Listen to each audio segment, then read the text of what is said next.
Heureux de te retrouver aujourd'hui. Nous sommes mercredi 30 juillet. Et oui, après-demain, c'est déjà le mois d'août. L'été avance.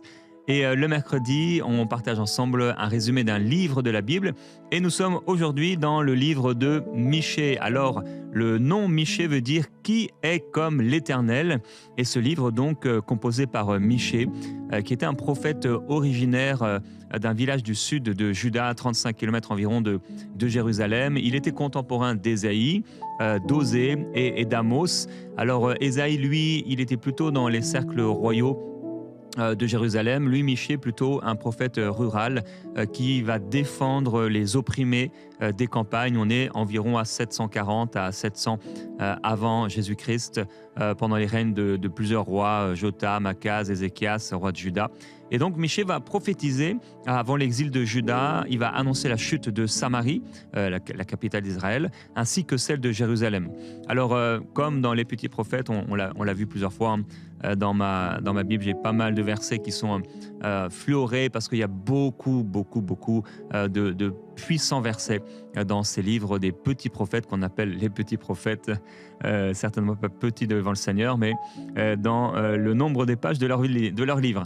Alors la structure du livre, dans les 2 premiers chapitres, ce sont les jugements contre Samarie, Jérusalem, avec la promesse de restauration.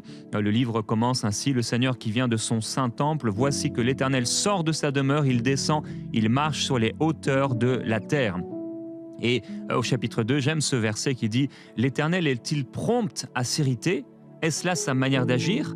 Mes paroles ne sont-elles pas favorables à celui qui marche avec droiture? Oui, Dieu n'est pas prompt à s'irriter, à se fâcher. Non. Et il marche avec celui qui veut lui être agréable, lui obéir. Et chapitre 3 à chapitre 5, alors là, ça va être la condamnation des dirigeants corrompus, mais également les promesses messianiques. On trouve aussi plusieurs versets. J'aime ces versets particuliers où on parle des prophètes, des sacrificateurs avec, écoute ça, par exemple, ces prophètes prédisent pour de l'argent. Alors c'était vrai il y a 2700 ans, c'est encore vrai aujourd'hui. Plusieurs malheureusement faux prophètes ou prophètes avec de mauvaises ambitions prophétisent et prédisent pour de l'argent, et ils s'appuient sur l'Éternel en disant: l'Éternel n'est pas au milieu de vous, les chefs jugent pour des présents, donc des cadeaux, ces sacrificateurs enseignent pour un salaire, toutes sortes de jugements que le Seigneur va prononcer à travers son serviteur sur ses prophètes. Il dit encore: ainsi parle l'Éternel sur les prophètes qui égarent mon peuple, qui annoncent la paix, si leurs dents ont quelque chose à mordre, et qui publient la guerre contre qui ne leur met rien dans la bouche. Waouh, terrible.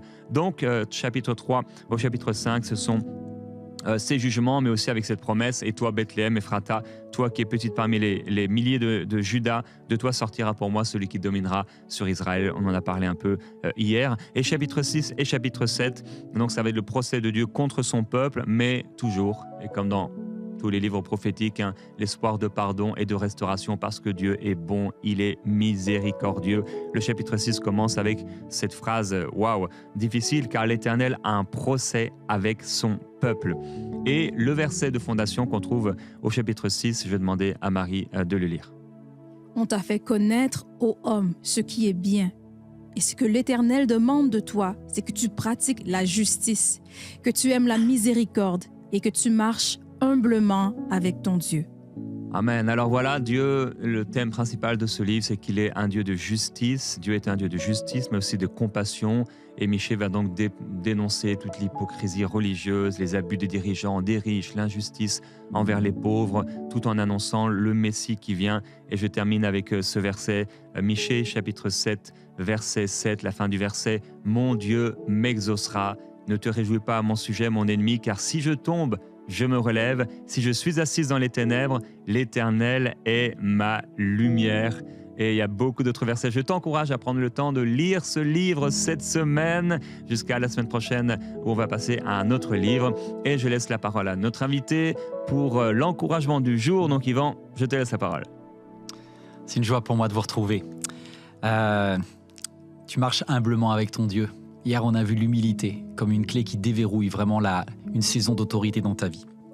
Elle n'est pas facile, mais on a laissé Pierre en pleurs auprès d'un feu étranger avec la honte de lui-même parce qu'il n'aurait jamais pensé qu'il aurait renié Jésus.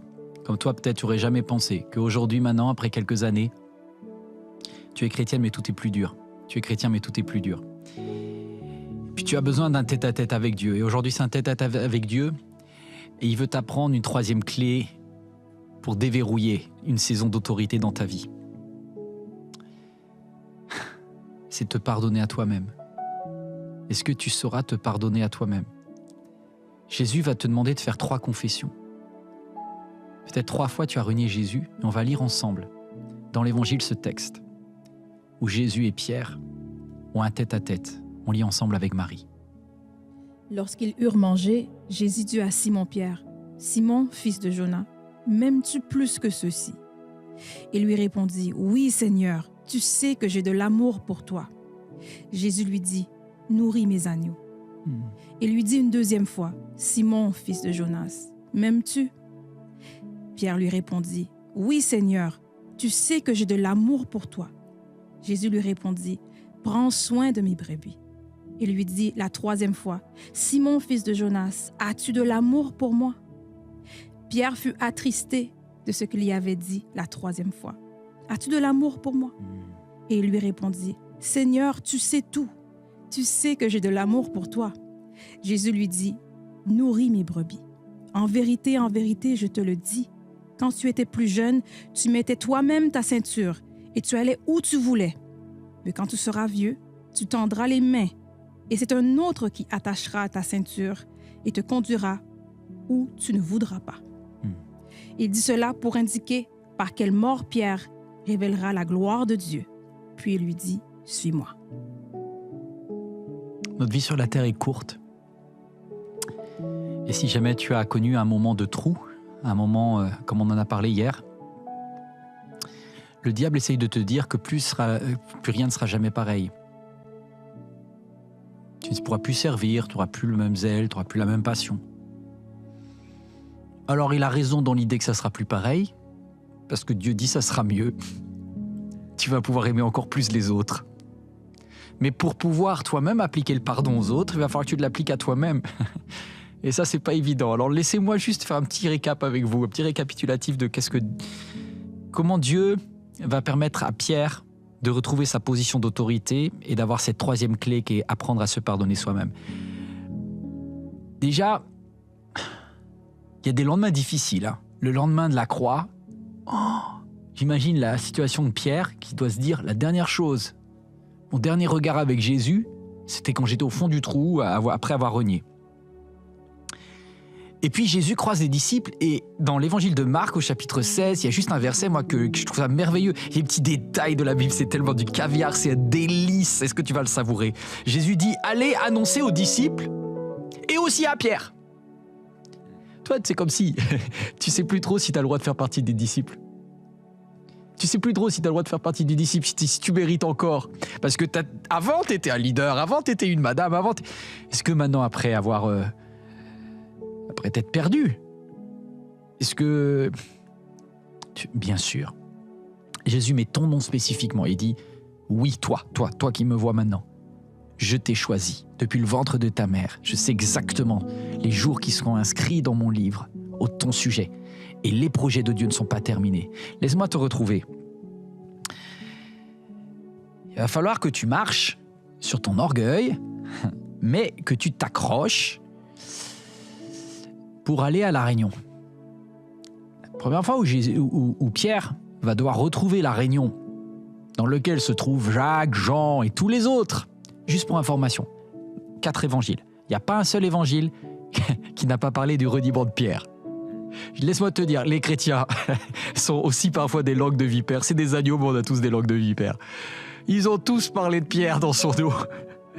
Et malheureusement, tes péchés, tes bêtises, oui, tu ne pourras pas les cacher. Et peut-être qu'eux auront du mal à te pardonner, mais eux, c'est pas Jésus. Et Pierre, il va, il rentre, il s'assoit, il prend sa chaise. Je peux te dire que peut-être ce jour-là, il fait pas le malin. Il y a Jean qui le regarde, petit sourire en coin, petit sourire gêné, parce que Jean, lui, il allait jusqu'au bout. Jean, il n'a pas abandonné Jésus dans le Sanhédrin. Est-ce que tu es encore un leader, mon ami? Et d'ailleurs, quand tous les deux vont courir au tombeau, ça c'est dans Jean 20, pour la première fois, mon ami Pierre, qui a toujours été le premier lors de la barque, etc., il arrive en deuxième. Ah, ça m'a touché parce que il est dit, ils couraient tous les deux, mais l'autre disciple, plus rapide que Pierre, le devança. C'est la première fois où Jean a couru plus. Tu sais, parce que tes jambes sont cassées. Laisse-moi te dire, Dieu n'est pas impressionné par la vitesse où tu cours. L'important, c'est d'arriver. Et quand il va arriver dans le tombeau, écoute bien ça, Jean va pas oser rentrer parce que Jean reste Jean et Pierre reste Pierre. Qui c'est qui va rentrer quand même? C'est Pierre. Parce que tu sais, ta personnalité, elle est spéciale. Dieu t'a voulu, Dieu t'a pensé spécial depuis le début.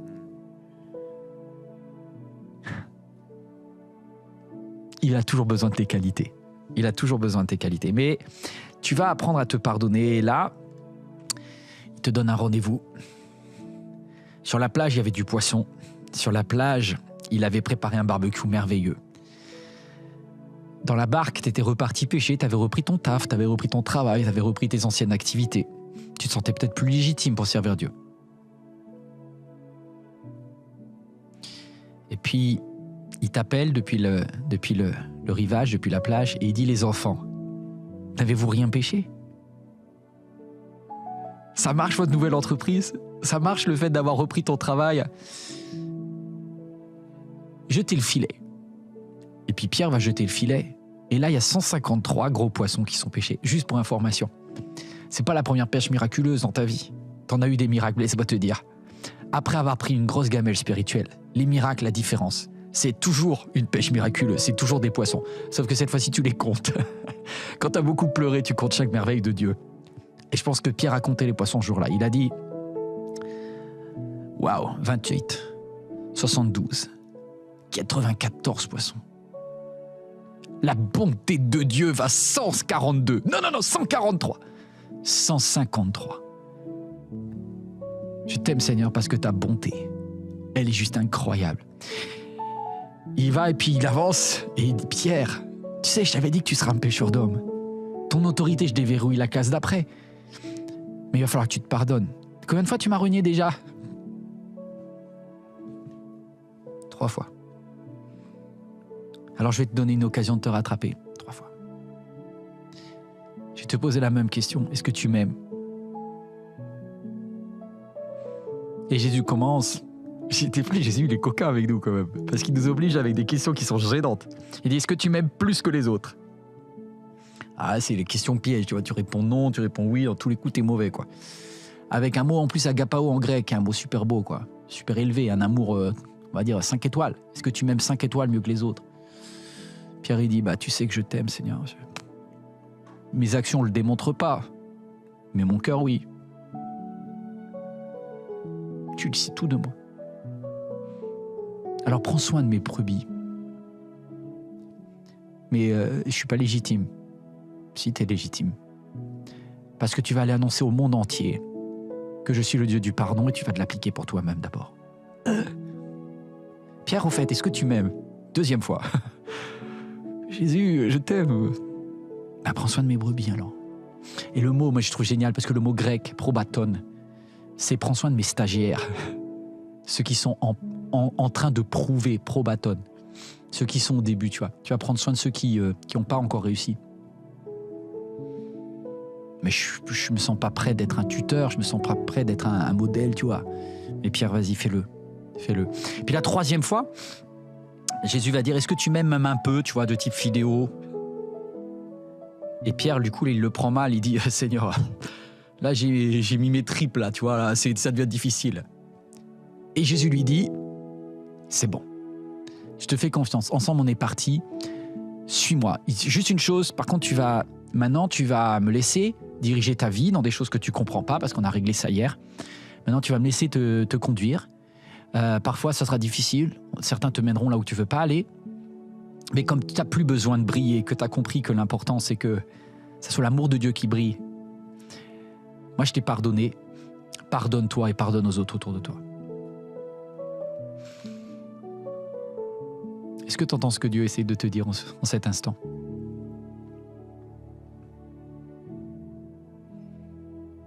Je t'aime, Seigneur. Je t'aime, Seigneur. Je t'aime, Seigneur. Tu sais pourquoi? Parce que ta bonté pour moi.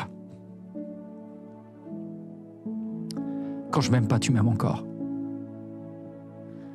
Quand j'aime pas qui je suis devenu, tu m'aimes encore. Alors si tu m'as pardonné, qui suis-je moi pour pas me pardonner?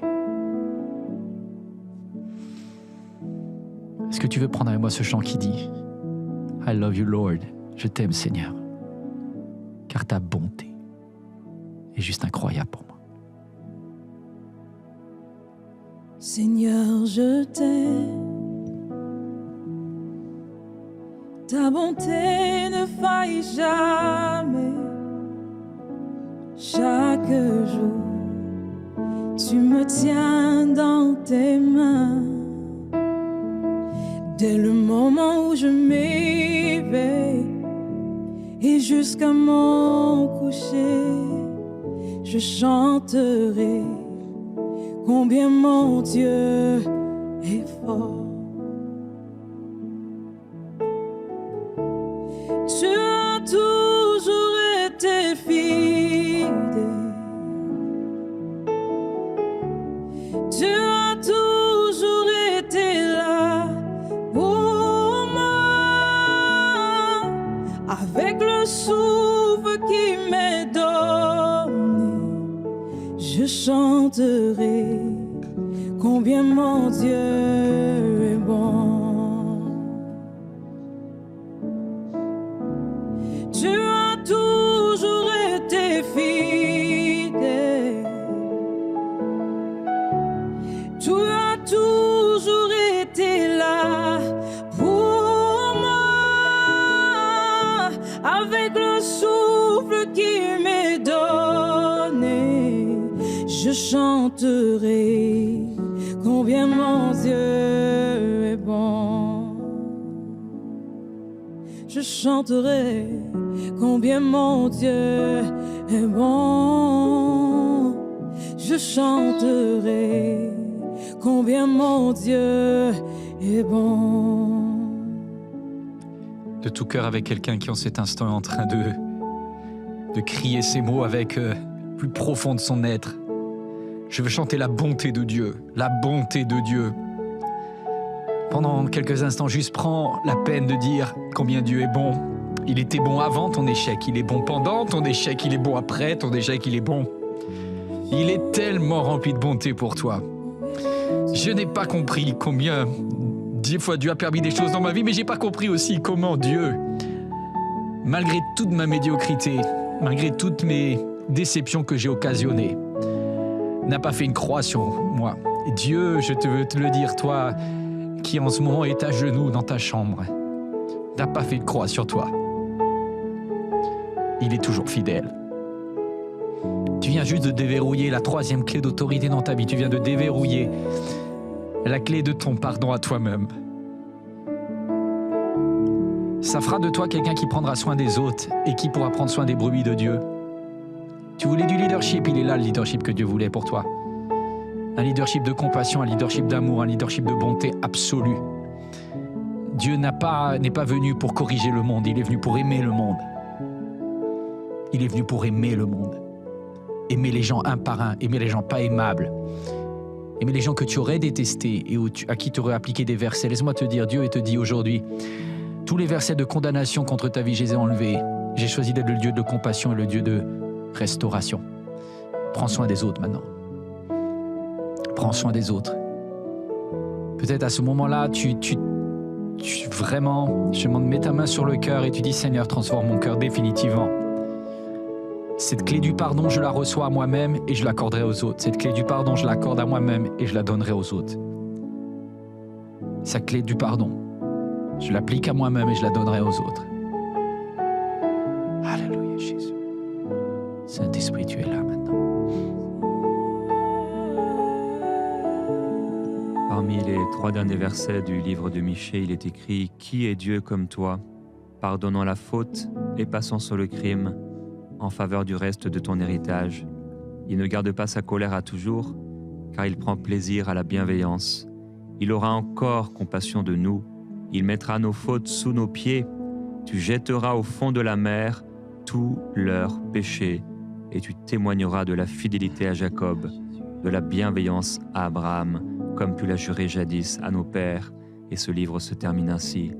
Seigneur, nous voulons te remercier parce que oui, ta compassion, tes compassions ne sont pas arrivées à leur terme. Tes bontés se renouvellent. Et je veux déclarer, Seigneur Jésus-Christ, soit la vie de quelqu'un qui a pris la décision de se pardonner à soi-même pour ses erreurs, ses fautes, ses faiblesses.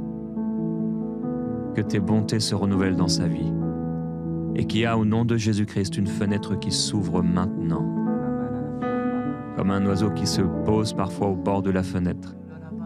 Il y a une espérance, il y a un signe qui vient de Dieu pour apporter la joie et l'espérance dans les cœurs de ceux qui s'étaient endurcis, de ceux dont le cœur s'était épaissi. Et au nom de Jésus-Christ, toi qui écoutes, si tu as besoin de te pardonner, dis-le, je me pardonne. Dis même ton prénom et tu dis, je te pardonne. Dis-le avec foi. Dis-le comme pour relâcher maintenant cette ancienne saison et libérer la nouvelle saison. Au nom de Jésus, tu es pardonné. Tu es Pensée de libéré. Dieu pour quelqu'un maintenant, et au moment où tu dis c'est pardonné, tu vois ton péché et tu vois que c'est un péché que tu as fait dans ton corps. Je sais pas qu'est-ce qui s'est passé au niveau de ton corps, de la sexualité. T'es parti loin, loin, loin, mais vraiment bad. Et tu dis quand même, là Seigneur, c'est beaucoup ce que j'ai fait. J'ai un amour incroyable de Dieu à te donner là. Et peut-être t'as honte et aujourd'hui dans ton corps t'es bloqué, t'es complètement tétanisé. Tu dis, il y a comme un voilà, il y a avant, il y a après, c'est foutu pour moi. Et j'aimerais te dire juste cette parole. C'est un verset tout à fait bizarre hein, que je vais te dire. C'est que quand Pierre a sauté de la barque, il a enlevé son vêtement en fait. Et il était tout nu. Et c'est comme si en fait, lui qui a toujours tellement eu honte de ce qu'il a fait, bah là, en fait Dieu te voit nu et en fait il te couvre lui-même. Il recouvre ton péché en fait. Toi tu viens à lui tel que tu es. Vraiment rien de glorieux. Mais il n'a pas honte de toi, il n'a même pas honte de ta nudité, il n'a pas honte de qui tu es au profond de ton être. C'est très très très direct cette parole pour quelqu'un. Il t'a aimé, tu étais nu quand tu es sorti du ventre de ta mère et aujourd'hui, ouais, après quelques années, tu es aussi nu et tu te sens pas digne d'arriver sur le rivage. Mais Jésus, il prépare un vêtement pour toi. Lui aussi à la croix était nu. Il a porté ta nudité, il a porté tous les péchés que tu as pu commettre dans ton corps. L'acte de condamnation est resté à la croix. Et Pierre, tu es libre en Jésus. Je ne sais pas quel est ton prénom, mais je voudrais te dire, tu es libre en Jésus. Il n'y a plus de condamnation pour ceux qui demeurent en Jésus-Christ. Ni la mort, ni la vie, ni aucune puissance, ni aucune autorité, rien ne peut te séparer. Oh, aïe, aïe, aïe. Et ce que tu as fait avec ton corps ne te sépare pas de l'amour de Dieu, et c'est incroyable. Ça s'appelle Dieu. Qui es-tu pour ne pas te pardonner si Dieu t'a pardonné ?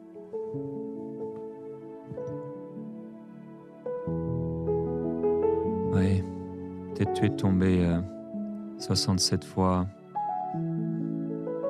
Peut-être tu as eu X relations sexuelles avec tant de personnes et même des relations contre nature. Ce jour-là, il y avait 153 gros poissons. Et on pourrait se dire, mais pourquoi 153 ? On aurait voulu un chiffre rond, je ne sais pas toi, mais j'aurais voulu un chiffre rond, 150. Tellement plus logique. Jésus disait, rangez-les par rangées de 50 et de 100. Mais c'est 153. Le 3 qui fait un rappel à ces 3 reniements de Pierre, à ces 3 questions de Jésus à Pierre. M'aimes-tu ? Mais ce 3 qui devient pas quelque chose pour condamner, mais quelque chose qui s'est mal passé et que Dieu transforme en miracle. Alors, tu as peut-être eu 67 ou 153 relations avec des personnes différentes. Mais au nom de Jésus-Christ, Je déclarais que chacune de ces choses que tu as faites, Dieu le change en miracle dans ta vie, en témoignage pour sa gloire et en bénédiction pour les autres. Peut-être il y a eu 153 péchés, mais Dieu va te donner 153 victoires, non seulement pour toi-même, mais surtout pour les autres, et faire de toi un prodige, un signe, un témoin, une témoin pour lui, au nom de Jésus-Christ. Le Seigneur dit oui, 150, mais il y a le 3 de plus. J'ai tout porté, j'ai tout pris.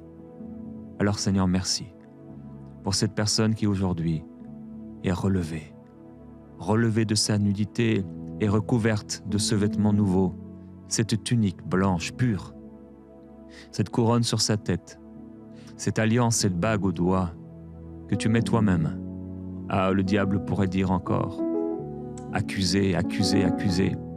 Mais tu dis, comme tu l'as dit à l'époque de Josué, que l'Éternel te réprime Satan, lui qui a porté son choix sur cette personne. Seigneur Jésus, merci pour ce vêtement nouveau. Reçois mon frère, ma sœur, au nom de Jésus-Christ, ce vêtement nouveau sur toi, un vêtement de pureté, un vêtement de justice, un vêtement de sainteté qui est l'héritage du croyant. Amen. Alléluia. Avant de te quitter, juste il y a un moment où tu verras si tu t'es pardonné. C'est la première fois que j'ai cette idée, moi, je te la partage, mais c'est la première fois où Pierre a entendu un coq après. Dans l'église, il y a pas mal de petits coqs, tu sais. Des gens qui vont te rappeler tous tes échecs. Dans nos églises, dans les églises de Jésus, il y a beaucoup de petits coqs. Peut-être c'était toi avant, là. Et quand ils vont chanter, tu vas te rappeler ton péché. C'est là où il faudra que tu parles à ton âme.